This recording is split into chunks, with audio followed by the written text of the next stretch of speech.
Hello friends, a very warm welcome to Sarat Chandra IAS Academy where your dreams are our mission. You can find all these notes on our Telegram channel. I'll be uploading them.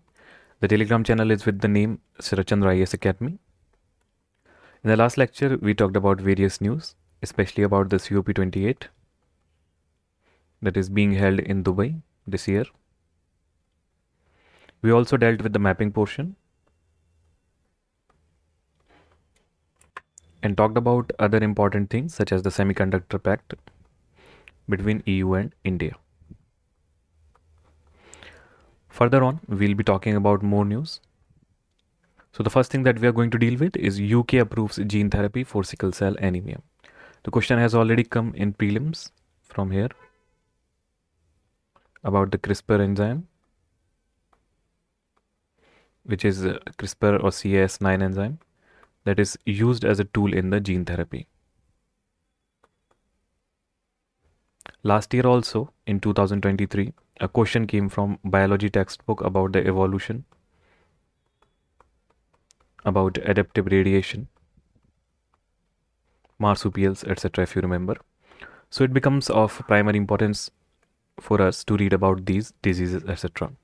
Recently, India has also released a generic drug for sickle cell anemia, and this gene therapy is a major news coming from UK.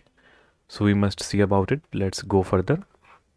So as I explained to you in the last lecture also, sickle means a specific shape. This is a sickle shape. A sickle is used as a tool in gardening. Cells means we are talking about the RBC here. And anemia. Anemia means the death of or lack thereof of RBC. Lack of RBC. So sickle cell anemia means lack of RBC because the RBCs have become sickle shaped. Now the primary question which arises in the front of us is that why actually RBC become sickle shaped? And what is the natural shape of an RBC? So natural shape of an RBC is more or less like a donut. Why it's like that? Because the RBC are enucleated. That means they do not have a nucleus. They only have hemoglobin molecules. And the hemoglobin molecules in them are round. A hemoglobin molecule is mostly composed of iron and has a chain-like structure. So it's made up of 4 chains, 2 alpha and 2 beta chains. Sometimes on the beta chain, there is a mutation. Mutation means a sudden change in the genetic structure. So where is the mutation? Let's say this is a chromosome, the 11th chromosome of humans. So there's a portion on this chromosome, the 11th, 15.5p section. In this section, there is, let's say, a gene. Gene means a coding sequence, a specific coding sequence. Let's say the coding sequence is GAC. Alright, that means guanine, adenosine and cytosine. So from this A, it is replaced by the GTC, guanine, thymine and cytosine. So what happens that when this gene makes a protein, instead of GAC, now GTC gene is making a protein. So this protein is not similar to the normal hemoglobin protein. This is little bit changed. So this is known as the HbS protein. And this HbS protein finally makes a hemoglobin molecule bit different from how it is. So this hemoglobin molecule is like this instead of it being round and flexible. So because of this shape of the hemoglobin, the RBC, when this hemoglobin goes inside the RBC, so instead of this round donut shaped, it becomes like a sickle shape. The RBC becomes like this. Now what happens when the RBC becomes like this sickle shaped? That when the, let's say, human body is dehydrated, when there is a lack of water, or sometimes when there is a lack of oxygen. So what happens that these sickle cell shaped RBCs coagulate. Coagulate means they make a bundle shaped instead of flowing freely. So they are considered more rigid and like a ball. So the blood is not able to flow freely and it causes multiple problems. It not only causes anemia, it also causes pain, etc. Alright, so let's come to the news, which is UK has approved the use of a drug Casgevy, which uses the innovative gene editing tool CRISPR-Cas9 that is clustered regularly interspaced short palindromic repeats and associated protein 9. Palindrome means a sequence which is same on the both sides, such as let's say Malayalam. So no matter how you read it, it will be the same from left to right or from right to left. So it's a nature of the DNA. Sometimes you find the palindromic repeats. So this is where CRISPR will act. So this I already explained. One more thing, UK became the first country to approve its use for patients of sickle cell anemia. So this I already explained to you, the biological basis of the sickle cell anemia. So it's a genetic disease, especially considered as autosomal recessive disorder. Autosomal recessive. You can either just remember this term. It means that, just a second, so let's say humans have a number of chromosomes, that is 2n. Two of them are sex chromosomes, that is X and Y chromosomes. They are known as the sex chromosome. The rest of the pairs, they are known as the autosomes. So if any condition is coming because of any dysfunction in the autosomes, it is known as autosomal disorder. And sickle cell anemia is on 11th chromosome, so it's an autosomal disorder. Alright, coming because of the point mutation in the gene 11th. What we need to know here, what is recessive, that only when both the father and the mother have these sickle cell anemia traits, then the child will be suffering from sickle cell anemia. Alright, otherwise they will be a carrier if they are married to a normal person. Okay, so the breakthrough of this particular significance to India, which has the second highest disease burden of sickle cell anemia globally after African countries. One more thing about sickle cell anemia is that if somebody has sickle cell anemia, then they will be more resistant towards the malaria. So in the countries where malaria is more, sickle cell anemia patients are also found more. An estimated 30,000 to 40,000 children in India are born with the disorder every year. In 2019, a nationwide screening by the Ministry of Tribal Affairs and the Indian Council of Medical Research covered more than 1,13,83,664 individuals, found the disease to be prevalent in 8.75% of those screened, and that's a big amount. So latest data shown that 1 in 86 birth among the scheduled tribes population is affected by the sickle cell anemia, with higher rates in central, western and southern India. In her 2023-24 budget presentation, Finance Minister Nirmala Sitharaman had said that government aimed to eliminate the disease by 2047 via a national sickle cell anemia elimination mission. So this was a big, let's say, announcement. It has been launched from Madhya Pradesh, this mission. All right, so you can read about this. So we've already seen this. The prevalence is 8.75%. These are our platelets, RBC, WBC normally. Alright, so 1.13 crore individual screened and 8.75% of those were found SCA affected. So this we have already seen. Furthermore, an estimated 30,000 to 40,000 children are born with disorder. 15 states in India have the highest incidence of the disease, Maharashtra topping the chart because of its high tribal population. What is SCA? Genetic condition I've already explained. Affects hemoglobin, which is responsible for carrying. So this I've already explained. Let's come to the symptoms. These are extreme pain, fatigue because of non-oxygen delivery. Alright, swelling of hands and legs because of the restricted blood flow. Other symptoms are severe anemia, pain due to bone and joint damage, ulcers, frequent infections. Treatment are bone marrow transplant right now, which is expensive, is only cure of this disease. If diagnosed early, then patients can lead a healthy life with pain medication, drinking 8 to 10 glasses of water each day, blood transfusion and prescription medication. But let's talk about the CRISPR-Cas9, which came into the UPSC prelims already. Can be asked again, no doubt. So it works like a biological version of word processed programs file and replace button. So it will replace what? The mutation essentially. Let's see about this. So this is cell, this is the nucleus of the cell, this is chromosome. In the guide molecule, this is DNA cutting enzyme, defective DNA strand and healthy DNA. So basically what it does, it replaces the DNA, the defective DNA, removes the defective DNA and replaces with the healthy DNA strand. So DNA is now good enough to carry out the normal hemoglobin synthesis and the patient will be normal. Alright, let's come to the next news, which is trust between India and Australia helping in efforts to secure free and open Indo-Pacific, according to S. Jaishankar, the Foreign Minister or External Affairs Minister. So he said that in this complicated world, it is the trust between like-minded partners such as India and Australia. Now here you must take care of the relative position of India and Australia in view of the Indo-Pacific region, especially in view of China and China's incursions into this area. So that is in helping in effort to secure a free, open, peaceful and prosperous Indo-Pacific region along with the rules-based international order. So in this virtual address at the 6th edition of the Australia-India Leadership Dialogue, AILD, so what you can do here is to take care of India and its neighbors, very especially with its policies of Act East policy. So one of the 2-3 things that we just saw in recent lectures, one is the railway link with Bangladesh across the Bangladesh to the Tripura and West Bengal. And the second thing was this Maitri program between India and Australia related to education.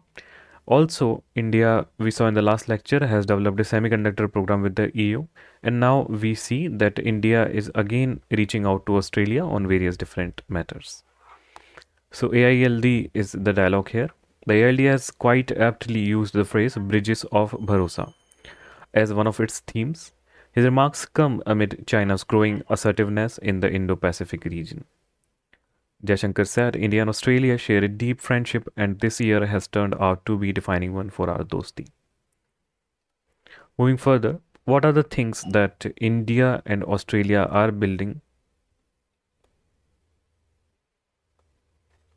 to strengthen their relations? One thing is Annual Leaders Summit, the bilateral visits, Economic Cooperation and Trade Agreement (ECTA), bilateral trade, Little India in Sydney. This is a specific example that you can use if you are writing about Australia. Consulates General in Bangalore and Brisbane. There are more flight connections. Australian university campuses in India, promoting educational ties, recognition of educational qualifications across both the countries, the mobility agreements and diplomatic frameworks.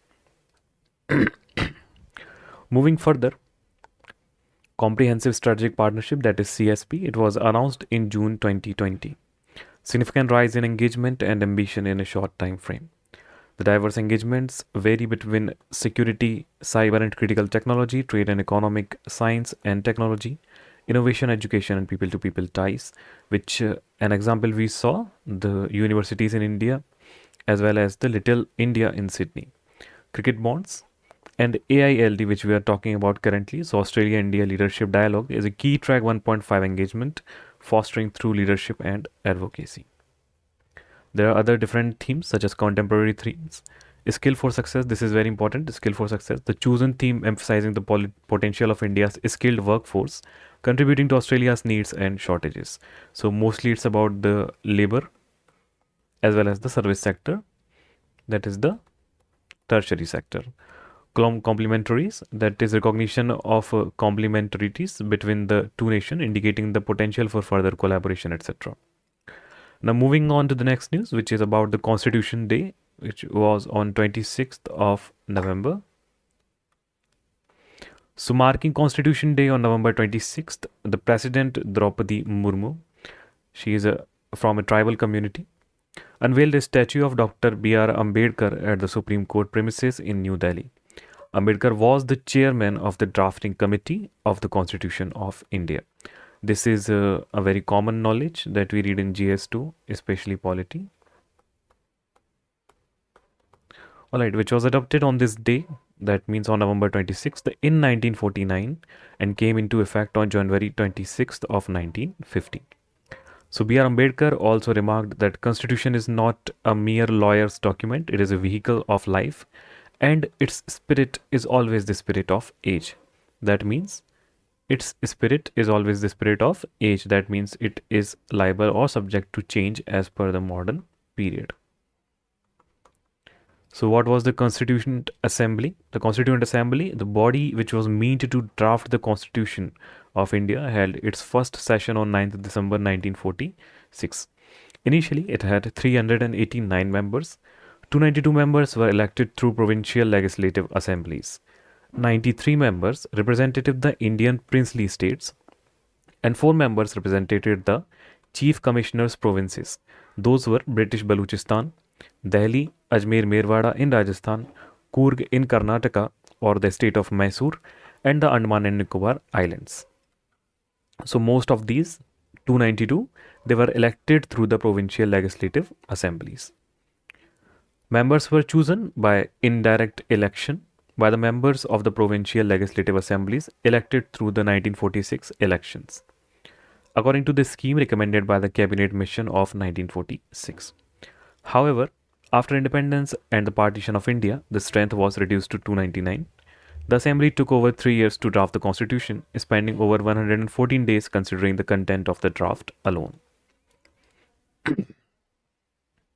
The next news that we come across is President Draupadi Murmu again advocates All India Judicial Services exam. So here we need to see that which article deals with the All India Services. That is the main theme here. So President of India Draupadi Murmu advocated the creation of an All India Judicial Service exam for the selection of judges from across the country. So you can see what is the problem with the current system. The thing that is subject to be noted here is how the judges are selected right now for district and higher courts, and why an All India Judicial Service exam is not in place right now. Murmu noted that Murmu means our President Draupadi Murmu, that an All India examination would provide opportunities for talented candidates from diverse backgrounds to become judges. Earlier this year, then Law Minister Kiran Rijiju, in the parliamentary response put importance to the government's view that a properly framed All India Judicial Service is crucial means important, to strengthen the overall justice delivery system. So this is the main important part here, that Article 312 of the Constitution provides for the establishment of an All India Judicial Service for post of district judge and above. The constitutional provision enables the creation of AIJS, All India Judicial Service, at the district judge level. The proposal for setting up this service has been deliberated in the central government several times in the last decade. Deliberated means discussed with intent. Alright, moving further, we see that why is Bihar demanding the special category status. So Chief Minister of the Bihar, Nitish Kumar led cabinet passed a resolution seeking the grant of special category status to Bihar. So they have passed this resolution to the center. Let us see what is a special category status. So it's classification granted by the center to assist the development of states that face geographical or socio-economic disadvantages. So very recently, you must remember, there is a census, socio-economic census happened or took place in Bihar, in which it was widely reported that the state of Bihar goes through multidimensional poverty, and a large number of people, more than 50% of the people or population of the Bihar, is going through or suffering poverty. That is why it becomes a case for Bihar to ask for the special category status. So let us discuss about this. The special category status was announced in 1969. Please remember this year. On the recommendation of the 5th Finance Commission. 5 factors such as hilly and difficult terrain, low population density and or sizable share of tribal population, strategic location along international borders, economic and infrastructural backwardness, and non-viable nature of state finances are considered before granting SCS. So there are many states which go through these special categories. Let's say when we talk about the hilly and difficult terrain, then Odisha is one such state in which we find that the tribal population is also high. Then there are other states such as, let's say, Arunachal Pradesh, which are geographically considerable of hilly and difficult terrain criteria. There are other states, especially northeastern states. When we come to low population density, then we again talk about the northeastern states such as Meghalaya, Tripura, etc. and a sizable share of the tribal population. And again, we are talking about the northeastern region, not the central Indian region where the economy is okay and also the terrain is okay. The tribal population is also not that much.